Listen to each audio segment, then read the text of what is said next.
He emptied the bin like he always did. The clank of cans, the breath of cold night air, the distant hum of a city that didn't know his name. Jo Mercer moved through the lobby with the small, steady economy of someone practiced at being unseen. His jacket smelled of floor wax and fried oil. His gloves had that soft, familiar grease where his fingers pressed against metal handles.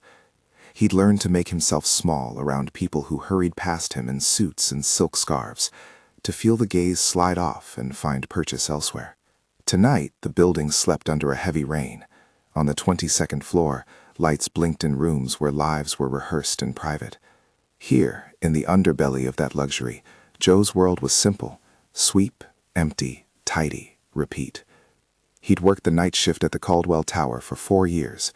He knew where people kept slippers. He could find a lost earring in the dim. He could tell the story of a tenant by the scuffs on their doorframe. He had the kind of memory that cataloged small things, the way a certain tenant always left the same half-trunk mug on the same end table, the way Mrs. Castillo watered a humble fern at 3 a.m., and that made him, by accident, an archivist of other people's lives. At the stairwell entrance, a black plastic bag snagged on a wheel, beating raggedly in the wind.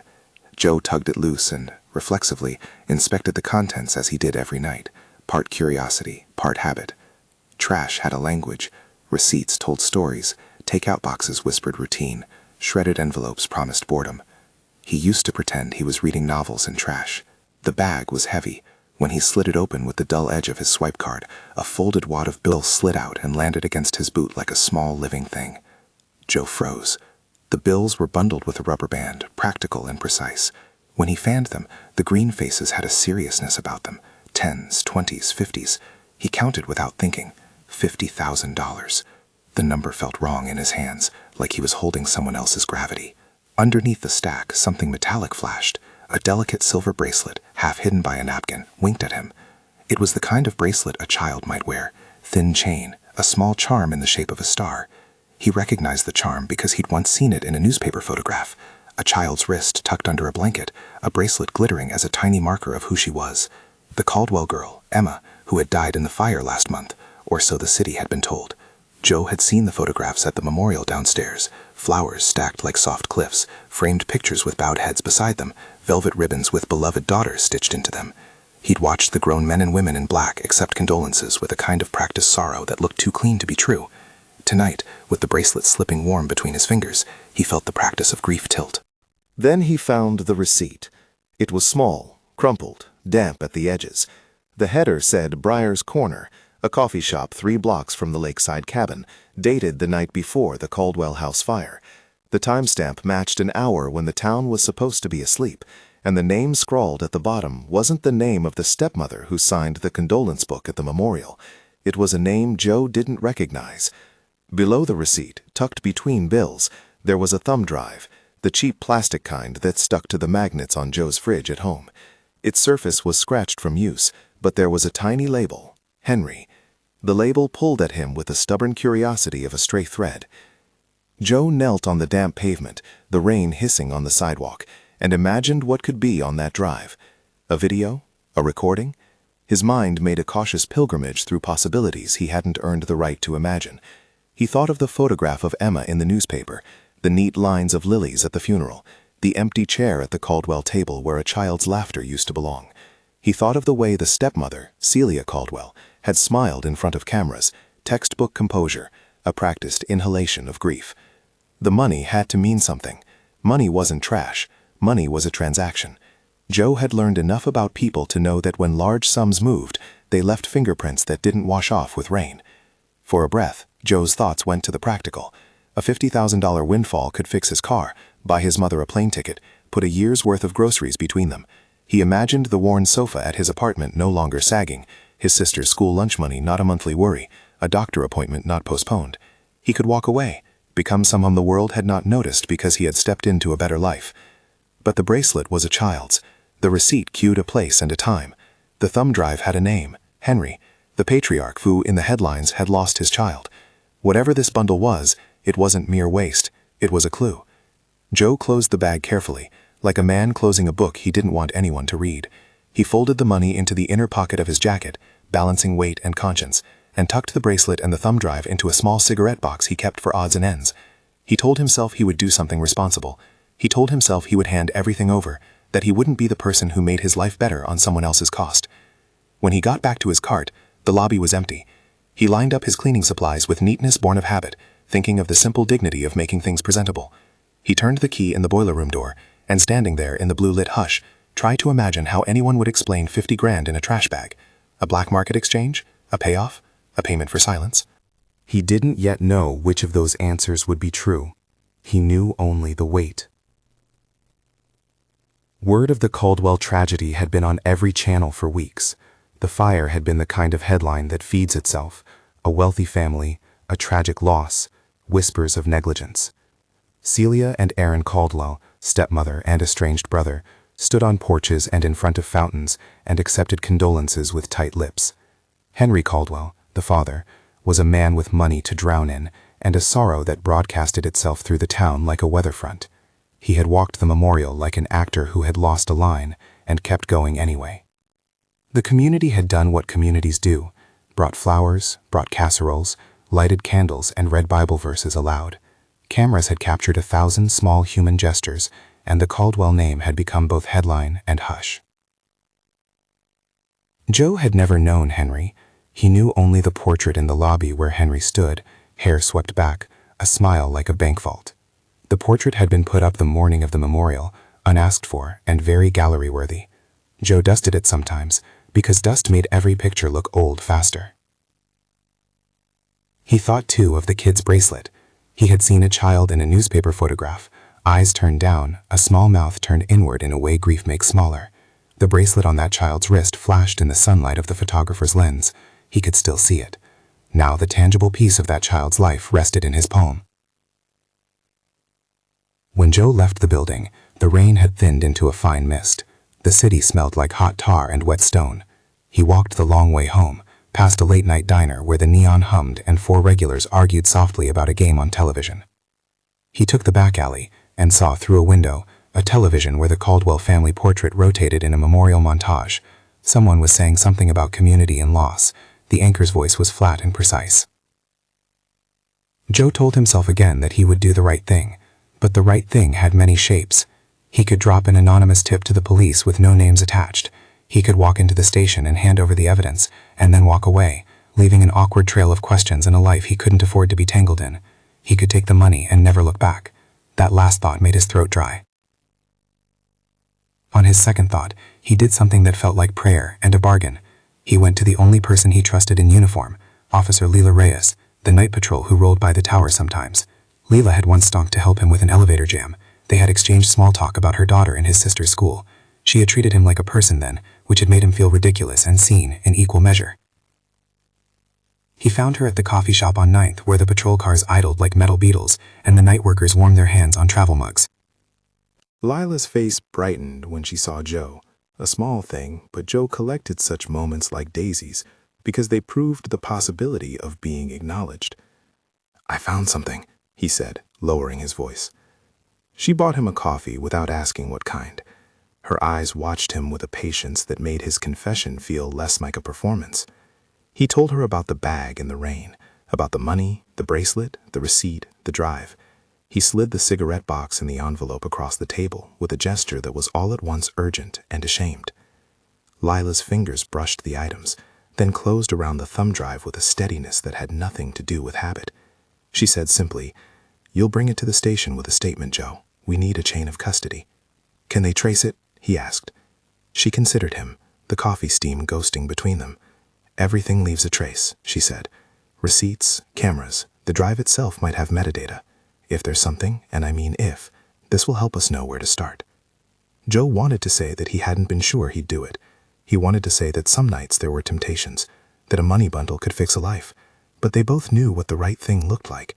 He also, secretly, wanted the world to know that he had chosen it. When he walked into the precinct, fluorescent lights hummed and the smell of soda and old paper thickened. Jo gave his name, made a short written statement under the tired eye of a lieutenant with a parka. The evidence was logged, assigned a number, and tucked into a secure locker. They took his description and told him not to discuss it. Lila put a hand on his shoulder and squeezed, the way people did when they wanted to say thank you without the clumsy words. It made his chest ache. An investigator with thin glasses and a tight chin read the receipt and frowned. "Briar's Corner," he murmured. "That's not on anyone's usual round." He plugged the thumb drive into Evidence's locked laptop, a careful thing done in a room with a camera and 2 witnesses, so that nothing could be later said to be tampered with. Joe's pulse was steady, but his ears rang as if from far away. What they saw made the room colder. The drive contained a short, low-quality video file. The timestamp was the night before the fire. The camera had been set in a corner, fixed and silent, capturing a small living room. 2 figures lounged on a sectional, their faces shadowed but their postures entirely at ease. From the angle, it looked like a phone had been propped on a mantel. There was laughter in the video, a soft clinking of glasses, the casual pleasure of people who believed they had planned something neat and final. At one point, a woman, her hair clipped back, a hand on a glass, said a name that made Joe's stomach drop. "Everything's lined up for Tuesday," she said. And the other voice, masculine and warm in a domestic way, replied, "We get the estate. We wait it out. No one will question the fire." Joe recognized the cadence of a practiced lie. He recognized the laughter without ever having seen the faces. It wasn't until the woman lifted her hand that the camera caught her bracelet, a small silver chain with a star charm. The bracelet glittered in the poor light of the video, and Joe saw, with a peculiar clarity of sudden truth, the same star he'd held in his palm minutes earlier. He felt his world tilt on its hinge. He wasn't a detective. He hadn't meant to be. He had been a man emptying trash. But the image carved a corridor of meaning. The bracelet on the woman's wrist, the receipt's timestamp, the money in the bin, the label Henry on the drive. Things began to line up like an accusation. Inside the precinct, the investigator's face was a map of thought. They ran the receipt through a database and pulled up a pickup camera feed from the coffee shop on the Briar's Corner.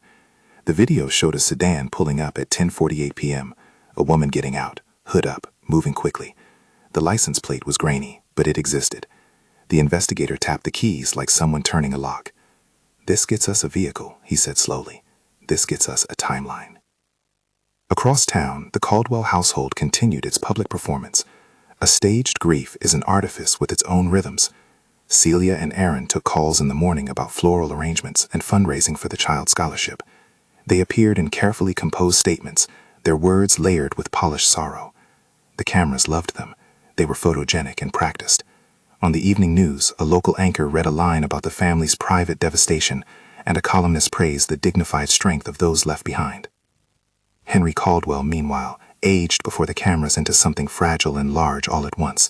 He had been seen at the site of the fire, a figure in a dark coat, bending to trace a child's name on a frame as if he could rewrite the letters back into life with the pressure of his fingers. No one who watched him on television could feel certain that the portrait they saw was anything but authentic. Grief, when performed well, creates its own reality. Joe watched one of those segments the night after he handed in the evidence. He sat on the bench outside the precinct, steam rising from his coffee, and the television in the station's break room threw the family's framed photos into the streetlight. In one of the images, a small girl in a white dress held a balloon. In another, she leaned against her father's shoulder. Joe thought of the bracelet in the cigarette box at home. He had told himself he did the right thing, and the precinct's official stamp had proved him correct in the narrowest sense. But a feeling like a deep, cold tide had moved under that simple satisfaction. The video had not only shown him a face and a charm, it had shown him the possibility that the narrative he had watched, the child's death, the family's loss, might have been constructed. It was a dangerous thought. At the station, the investigator called a detective from the Major Crimes Unit. The detective listened, asked about chain of custody, asked to see the drive himself. He watched the clip once, twice, each view pulling a new muscle of concern across his face. "We need to be careful," he said. "If this is staged, it's a damn big operation." Lila stood in the doorway. "Joe's the one who found it," she said. "He did the right thing bringing it in." "Right thing," the detective echoed, and in his voice there was a place where proper procedure met the blunt edge of human consequence. "We'll put it into evidence, but we'll also open an inquiry. No arrests until we get more. We don't want to spook them into hiding evidence." They thanked Joe and told him he was free to go, but someone would call him to ask more questions.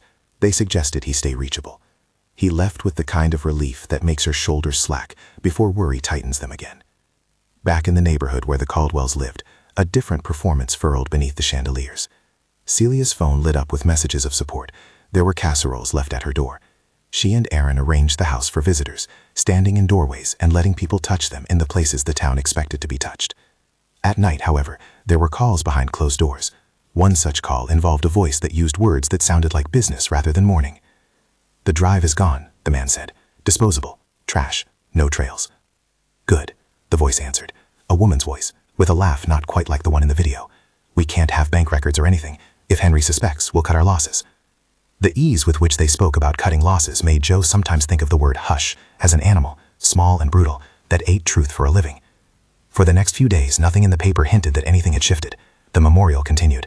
Screens played loops of images. An editorial called for compassion. Hidden beneath the surface, officers traced the receipt to the coffee shop and talked to the barista who remembered faintly a woman paying in cash. The license plate led to a rented sedan.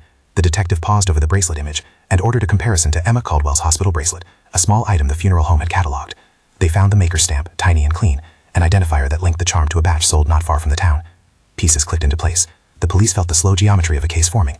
Jo returned to work as if nothing had occurred, but his nights were edgy. He moved through lobbies with new awareness, listening harder to the creak of a settling house, the tone of a casual conversation slipping through a door. People still overlooked him. He pushed his cart past portraits and didn't see his own face anywhere.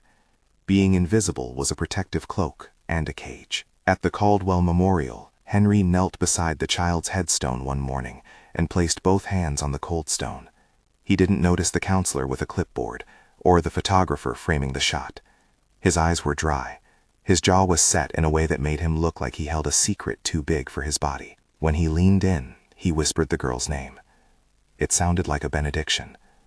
The world watched and assumed the sanctity of his sorrow. Jo saw Henry from across town, not on television, but in front of a florist's shop where the father had gone to buy another arrangement. The sight of Henry carrying lilies felt absurdly small in Jo's stomach. Jo had never spoken to him. Why would he have?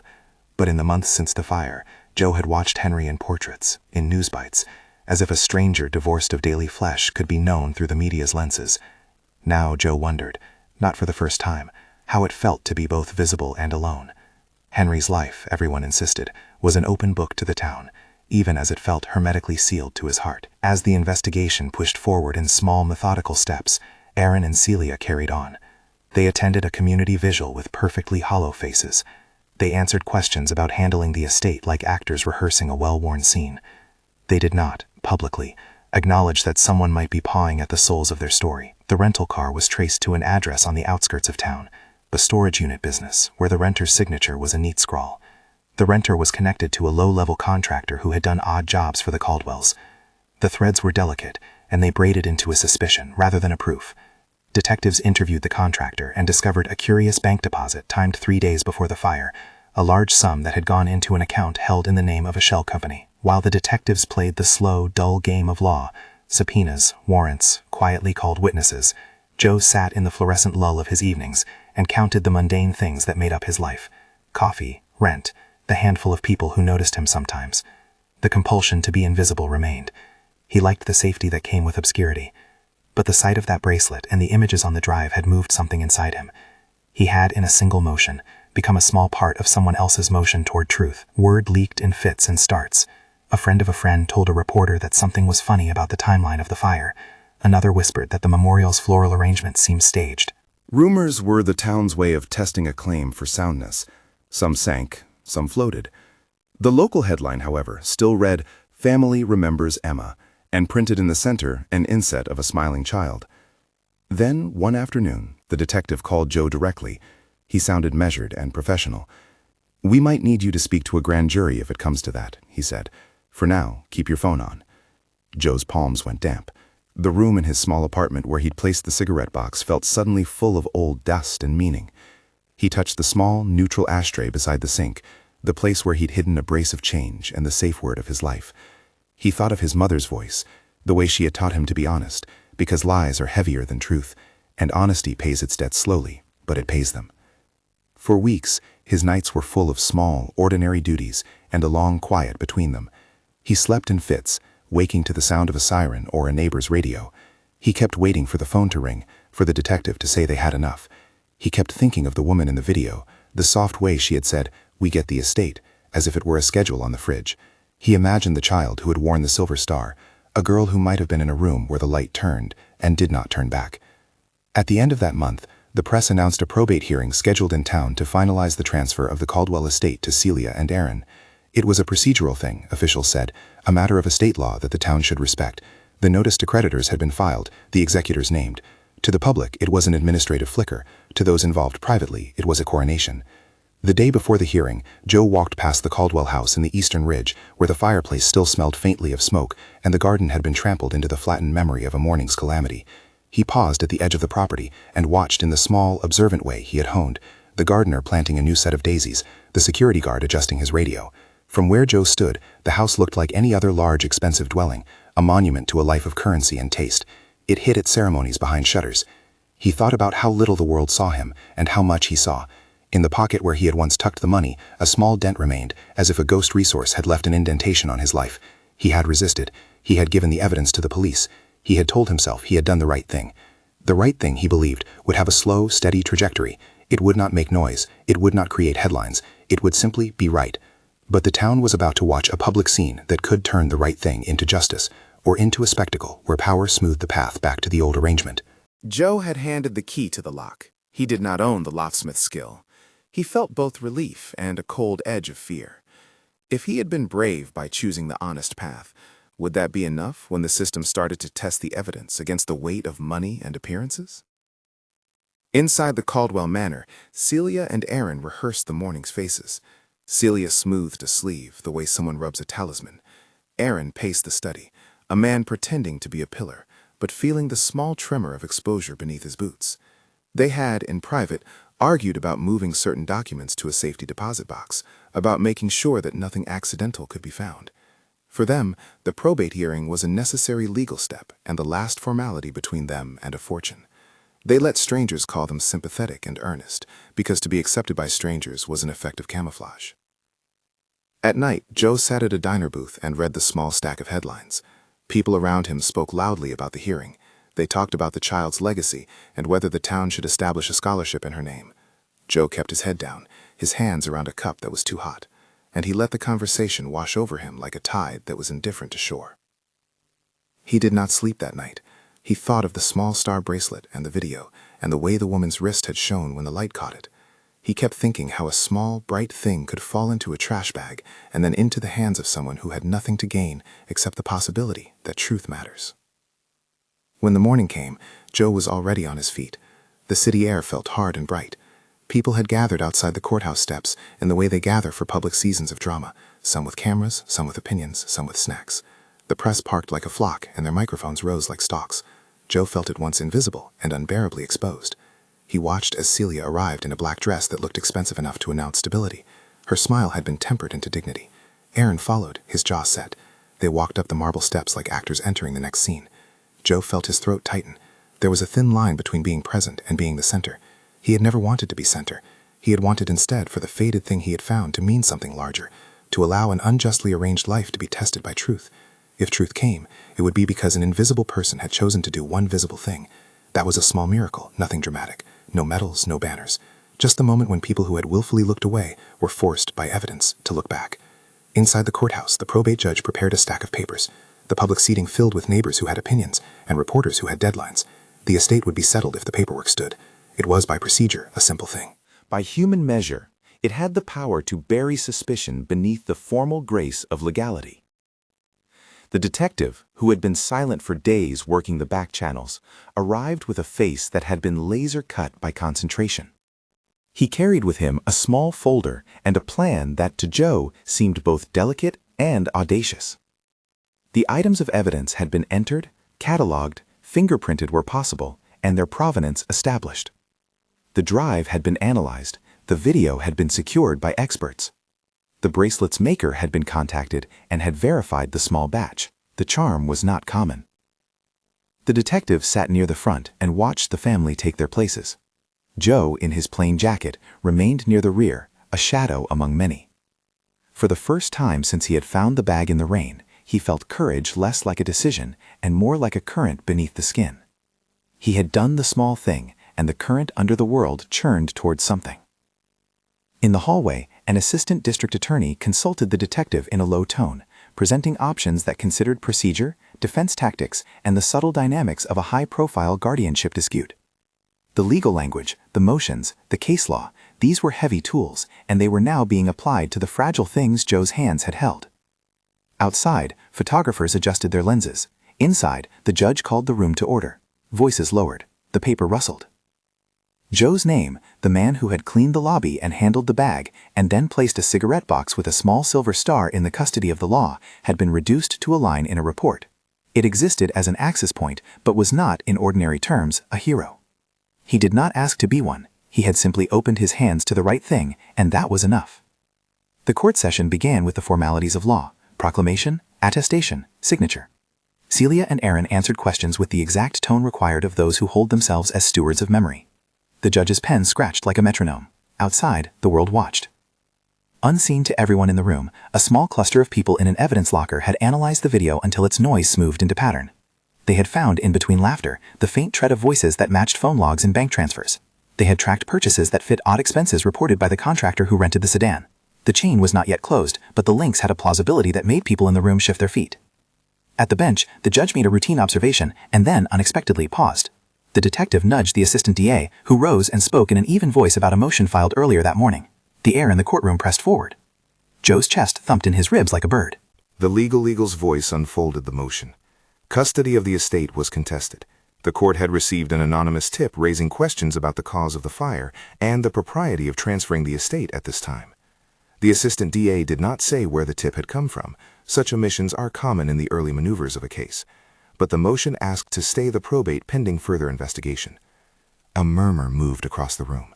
Someone clicked a camera. Celia's composure flickered like a mirage. Aaron's face tightened. Henry, present in the gallery, looked up from his program. Jo felt the world like a slow camera zoom he couldn't control. He knew, with a kind of clarity that both thrilled and terrified him, that the bag in his hands had shifted more than paper and metal. It had shifted the axis of those inside the courtroom. It had introduced doubt, and doubt is what law eats to become truth. When the judge called for order and ruled to delay the probate to allow for inquiry, a hush fell. The air tasted like winter. People gathered their coats, surprised by the way a procedural pause could feel like a scythe. Jo left the room feeling like a man who had just guessed right in a game he had not been invited to play. He walked out into sunlight that seemed sharper for having been filtered through a sudden intensity. He passed the fountain where people tossed pennies and made wishes. He had not wished for anything for himself. He had only wished, quietly, that the child who had been lost might be returned to truth. As he moved through the street, his phone buzzed. Leela sent a message. "Good job. Go home. We'll call you soon." Jo put the phone away. He wanted suddenly to sit alone and feel the implications of what he had set into motion. He wanted to count the small merits of doing what he had done. He did not yet know how the story would end. He didn't know whether the evidence would stand up in court against money's inertia, or whether powerful people could smooth the edges of truth until they fit the shape of denial. He did, however, know something quieter, that an invisible man who held a small, honest inventory of other people's lives had nudged a system toward sight. That night, Jo returned to his apartment and ate a bowl of cheap soup while the city hummed its indifferent lullaby. He put his hand in the pocket where the money had briefly rested and felt only the faint dent, like an old scar. He walked to the window and watched the Caldwell lights blink in the distance. A friend of a friend knocked on the door and asked him if he felt nervous. Jo laughed, a short, dry sound. "Sometimes," he said. "Mostly. Watchful." The next morning, newspapers printed the judge's order in narrow black lines, and the headline, small but undeniable, read, "Probate delayed amid inquiry." The city chewed on the headline like a new rumor. Celia and Aaron issued a terse statement about cooperating with authorities. Henry's spokesperson thanked the public for patience and faith. The cameras kept their zinky hum. Jo's name did not appear in print. No one circled his photograph, nor did the television want to know the janitor who had done what he had done. He did not expect it. He had made a choice that could make noise, but he didn't want the noise for himself. He wanted only the motion of truth to do its work.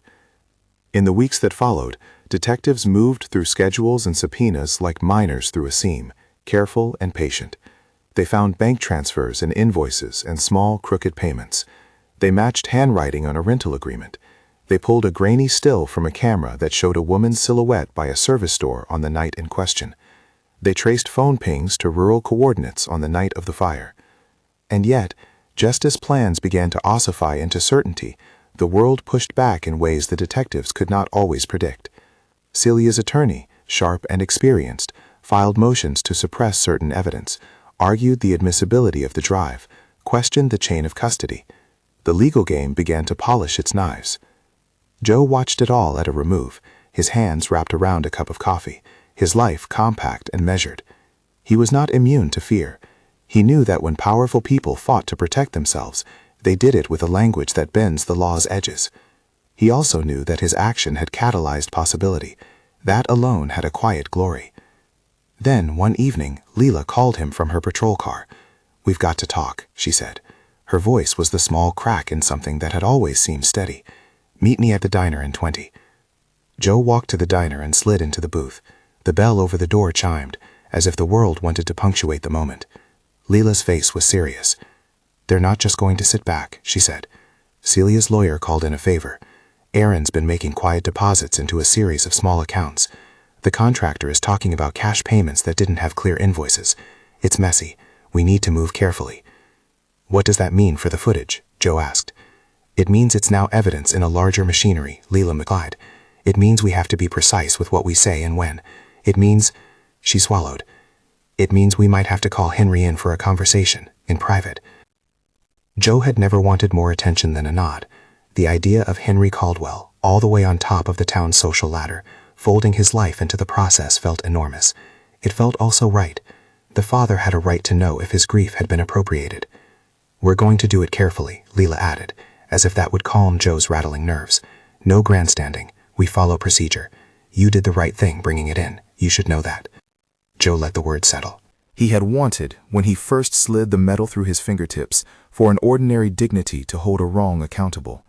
He had not wanted violence. He had only wanted the law to do its work. Outside the diner, night fell into neat rectangles of light that cut the street into safe, small islands.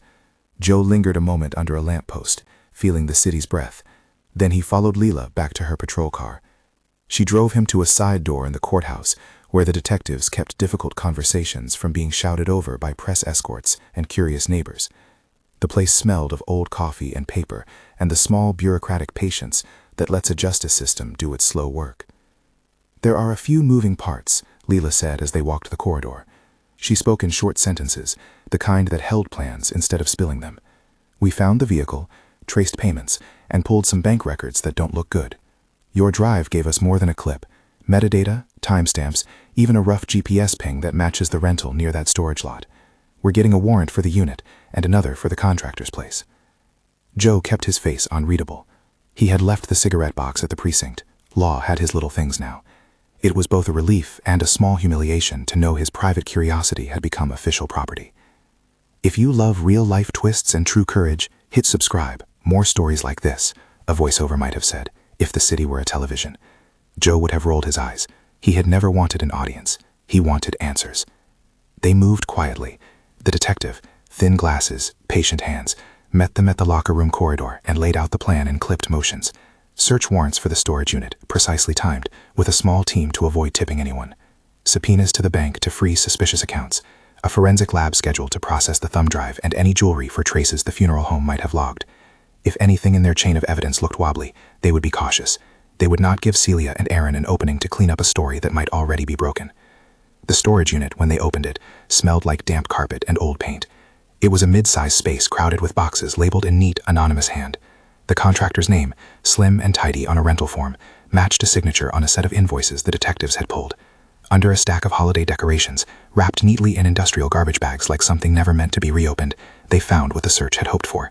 A shoebox with children's things, a second silver bracelet with the same small star charm, and a ledger with deposits and descriptions that referenced cleanup, finalization, and a terse line, payment to H. It was the kind of thing that read like a confession only if someone else read it first. The investigators photographed, tagged, and sealed everything. No one touched the items without gloves. Everything was logged with numbers and witness names. Jo watched with a quiet, strange kind of awe, as if a machine had been set to do precisely what his conscience had told him to do months ago. At the bank, An analyst in a soft cardigan pulled statements into a stack that smelled faintly of toner and resolution. Transfers moved in ways that looked choreographed. The shell company accepted a series of cash inflows, some wired in from out of state, others as sudden deposits from accounts tied to the contractor. Large cash withdrawals were made just days after dates mentioned on the ledger. It was not, by itself, a rope tight enough to hang a narrative on, but it was a knot with ends that could be followed. Celia and Aaron, meanwhile, kept presenting grief in the public square like actors who had learned the light. Interviews, statements, photo ops, each was a careful incision of composure. They accepted floral wreaths and smiles. Aaron gave a talk about a scholarship fund in Emma's memory and used the word legacy as if money were a sacrament. Celia read a statement about the difficulties of loss that sounded like a script written by a publicist with soft hands. Their world continued to move on a track of ritual. Inside the courthouse, the assistant district attorney collected herself and the documents that might justify more than suspicion. She drafted a motion to pause the probate and to authorize limited, targeted arrests should probable cause present itself. The judge, conscious of precedent and of public trust, listened without grand gestures. Legalities moved like years, slow, inevitable, cold, until the room had what it needed, permission to act decisively if the evidence made its mark. On a gray Tuesday, the detectives moved with a flat urgency. They held a briefing at dawn and then went in 2 quiet columns, each polite and low-voiced. The contractor's house yielded invoices hidden in a false bottom drawer, a record book with names and dates, and a man who insisted he was only a hired hand and didn't know what the payments were for. He avoided eye contact. His answers had the measured cadence of someone who knows certain things are best kept small. By the time they returned to town, the evidence had a weight to it that felt like a solid thing. There were the receipts, the matching bracelet, the bank moves, the video still showing a woman's wrist with a star charm, the rental car record, and a witness, the barista, who remembered a woman who had bought coffee late with cash. They had enough to allege conspiracy and to ask the judge for authorizations to detain if necessary. Henry Caldwell, when approached quietly by detective and counsel at the florist where he had gone to arrange another bouquet, folded into a man who had been watching his life from the outside. They spoke gently, off the record, because some truths ought to be offered in rooms smaller than a newsroom. Henry's hands trembled. He did not flinch from legal process. He flinched from the possibility that his grief might have been stolen. "There is possibility," the detective said. "We need your cooperation to make sure this doesn't become a circus. If this is true, and we have cause, we will take it to grand jury. That will protect the child and the process." Henry nodded, the lines around his eyes deepening. "Do it," he said, the words like someone lighting a candle in an already dark room. The day of the probate hearing arrived with the town's appetite for drama and the legal system's appetite for procedure welded together. The courthouse steps were a writhing line of microphones and mild impatience. Reporters had been fed enough to know today might matter. Joe walked up the marble with a quiet coat and an anonymous pair of shoes. He had been told to stay available. He had been instructed not to speak beyond the statement he'd already given. He had not wanted recognition, only the rightness of action. Inside the courtroom, the air moved with the measured dignity that small-town justice reserves for important days. The judge sat, balancing the slow weights of law and reputation. Celia and Aaron took their seats at the front, each with a practiced look of composed brokenness. Henry sat in the gallery, his hands folded, pale and waiting like a man whose life had taught him the economy of small gestures. The assistant district attorney rose and placed a sealed envelope on the bench, asking the court to consider a motion to stay probate. She explained, in quiet legalese, that evidence had been obtained which raised substantial questions about the nature of the child's death and the propriety of the estate transfer. The judge listened, eyebrows narrow. Then, as if the room were a stage and someone had pulled a string, the detective asked to present a brief demonstrative video and a sample of the items found. The judge granted it, insisting on sensitivity and on an understanding that the video would be shown only to the court and counsel, not broadcast.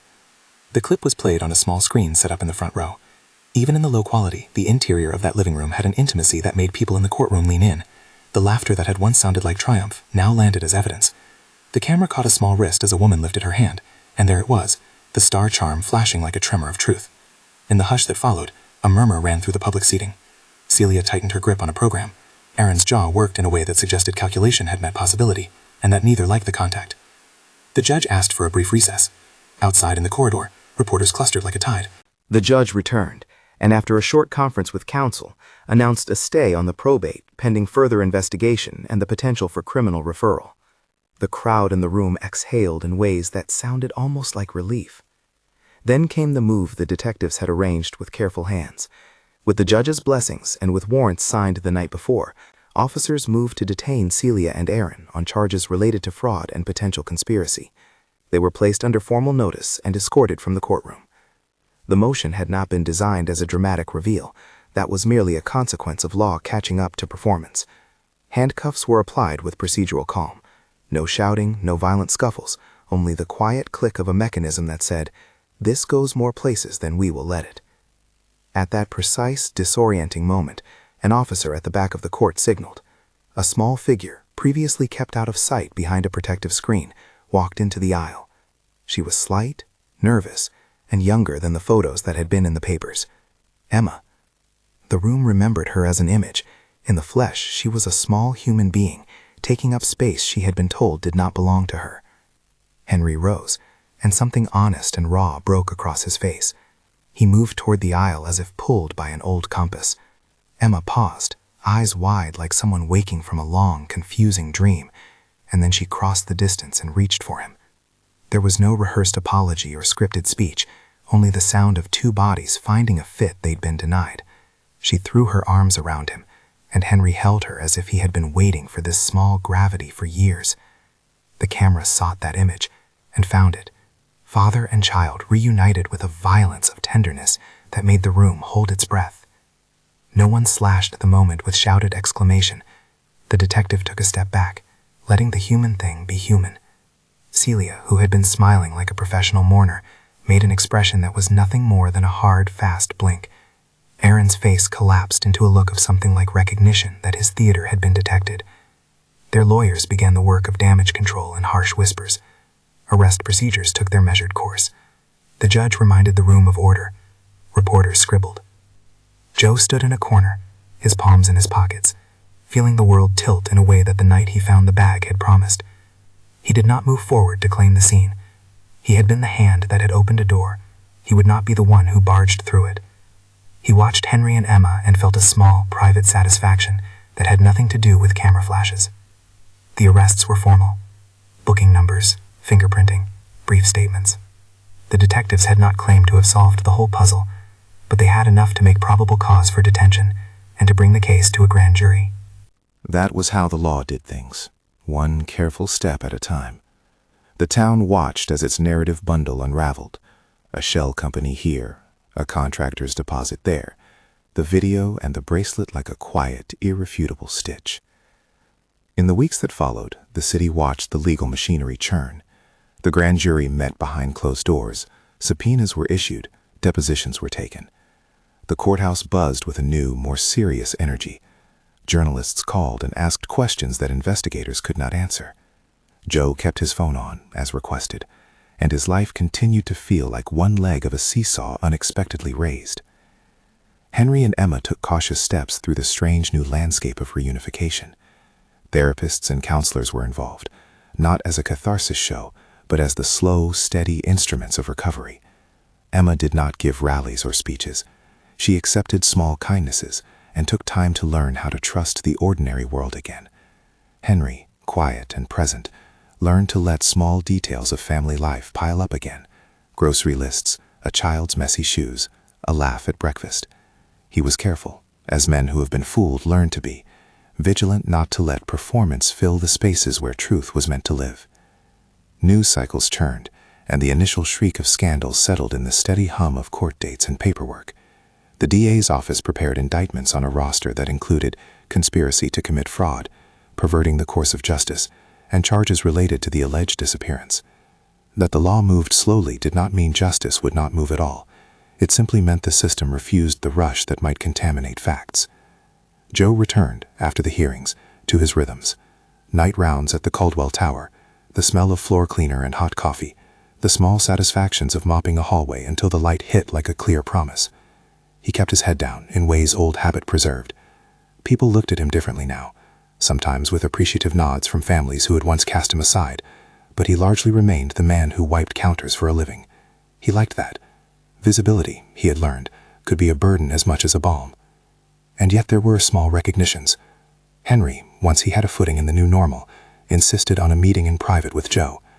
The meeting took place not in some ostentatious boardroom, but in a small cafe where Henry's hands came wrapped around a cup like someone steadying himself on a rail. "You didn't have to," Henry said the first time Jo blinked at him. "You could have walked away." Jo shrugged. "I could have been wrong." "You weren't." Henry's voice was flat with long-worn sorrow and a gratefully fierce gratitude. "You did what was right. I can't repay you in the way your conscience deserves." He offered Jo a small envelope and a thicker thing inside.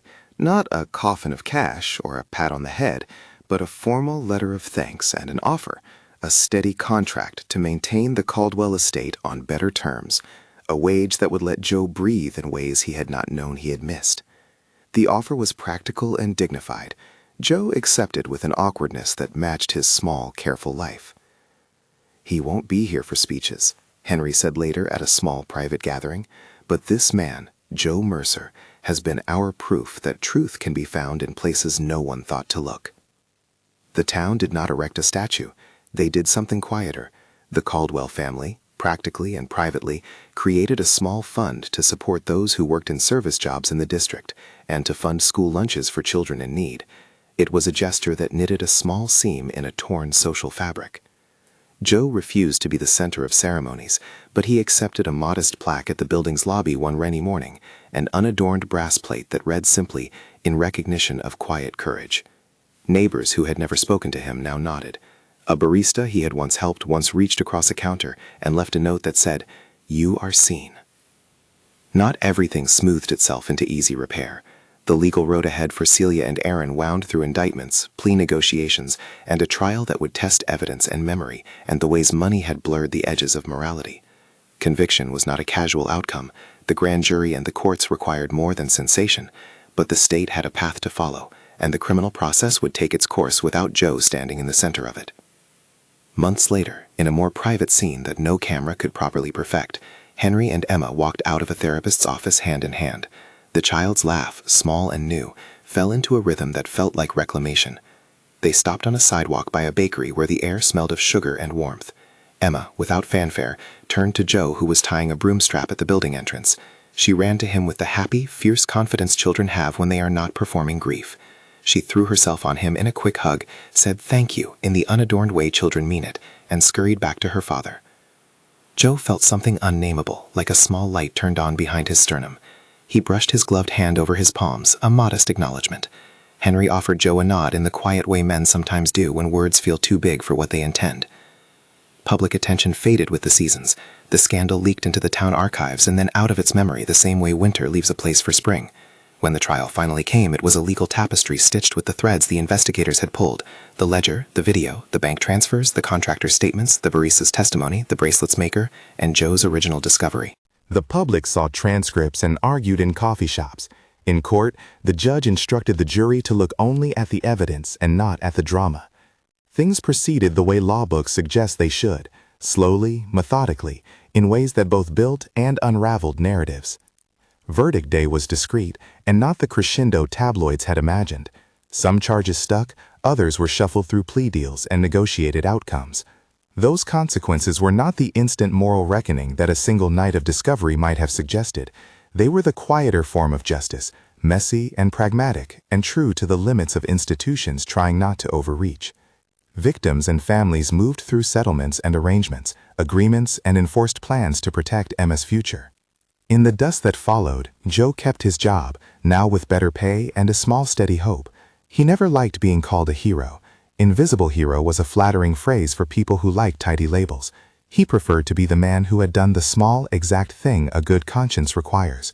He resumed sweeping the lobby, where the brass plaque glinted in morning light. People sometimes paused to say hello, or to mention the story that had once made their town gasp. Jo nodded. He liked that people could choose to see him, and he liked, too, how little it changed his footsteps. On an ordinary afternoon, months after the first discovery, a child from the building, a little neighbor, skidded up to Jo with a drawing. "For you," she said, thrusting a crayon-sketched portrait of a man and a star. Jo laughed, a quiet sound, and pinned it to the bulletin board beside the elevator with a piece of tape. It was simple. It was enough. Henry and Emma, when not in news pieces, did what families do. They allowed themselves small, ordinary pleasures. They planted a tree in the backyard where Emma could climb in time. Henry spoke to city councils about oversight of property caretakers and improved safety in neighborhoods that too often relied on invisible people to maintain surfaces. He worked to make his generosity practical, invested in scholarships and in a community fund that would be administered by people he trusted. Once, in a small event at the building to inaugurate the fund, Henry stepped to a podium and, without fuss, said Joe's name. He did not offer an award fit for a movie. He offered another thing, a job in the new fund's small administration for Joe's sister, a way to steady a family more than a ribbon could. Joe accepted with a quiet nod. The city did not crown anyone. It did not turn Joe into a myth. It simply shifted a small axis. A man who had been considered invisible had been noticed, not in a way that erased the anonymity people sometimes needed to survive, but in a way that acknowledged his dignity. People who had once stepped over him on the sidewalk now sometimes held a door, or dropped a plate on the table beside him and said thank you with a sincere, modest face.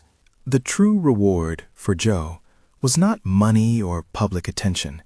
It was the way the world rearranged itself to let a child live in safety and a father learn, again, how to be a parent. It was the way law had, with all its slowness and limitations, responded to something a man had risked by choosing conscience over convenience. He liked thinking that in some small way he had helped put right a crooked thing. On a rainy evening, much like the first when he had found the trash bag, Joe stood under the same lamppost and heard the city cough into the night. He touched the little dent in his pocket, where once the money had pressed a memory into fabric. He thought about how easy it would be to let such an opportunity slip into a life suddenly softened by cash. He thought about how the real courage in his story had been not the finding itself, but the refusal to take what did not belong to him, refusal to let fear or hunger write his ethics for him. He thought of Emma's small hand in her father's, and of the way Henry had, in the end, honored the truth. He thought of the many invisible people whose small acts stitch a town back together. Someone came by and slipped a paper cup of coffee into his hand. It was a neighbor's small, improvised thanks. Joe smiled, the kind of smile that by now did not need an audience. He sipped the coffee and walked back into the building he kept clean, because someone had to tend the floors, and because tending floors had taught him how to notice the small things people threw away. If this moved you, like and subscribe for more stories where ordinary people change lives. Share it if it reminded you that being seen can begin with a single honest choice. The world kept turning, the law kept moving, people kept living, and somewhere, in a lobby that would forever carry a brass plaque, Jo Mercer continued to empty trash, to remember faces, and to live in a small dignity that no headline could ever fully capture.